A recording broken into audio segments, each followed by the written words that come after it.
1888, there was a famous scientist who made so many discoveries and made a fortune from his inventions.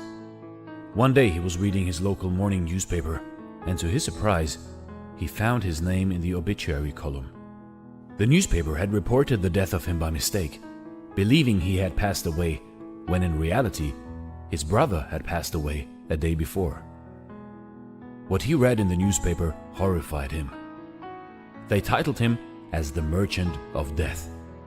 They also described him as a man who had made it possible to kill more people more quickly than anyone else who had ever lived. They criticized his invention of dynamite. There wasn't anything good written about him. That news hit him hard. In that moment, he quickly realized two things.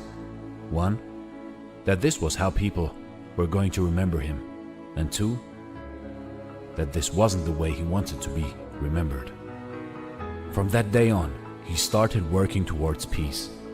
He left most of his wealth in a trust that would be used to establish the awards after his name, Alfred Nobel. And that is how the Nobel Prize was created, as an award for people who make outstanding achievements to mankind in subjects that always interested Alfred Nobel: physics, chemistry, medicine, literature, and peace. Today, everyone is familiar with the Nobel Prize. While relatively few people know how Alfred Nobel made his fortune, it was through the invention of dynamite. And nobody knew that a simple newspaper incident changed his life. Alfred Nobel had an opportunity granted to him that very few people have: to read his obituary while alive. Thinking about how one's obituary is going to read can motivate us to rethink and reflect on our life and how we are currently spending our life. The one thing that we can learn from this story is that the good we do lives after us. For most of us, this is the most important thing that we ever leave behind. The reality of death can be our greatest motivator if we let it.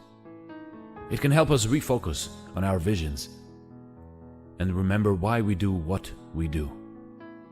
Once you understand what death means in all of its darkness, you will understand life. You will see death not as a problem, but a fact. And that fact will change the way you see everything going forward. The only way to deal with the reality of death is to go out there and live the best life you can, while you can. Use your life to do something that gives you meaning, and then you'll no longer see death as a problem when it comes upon you.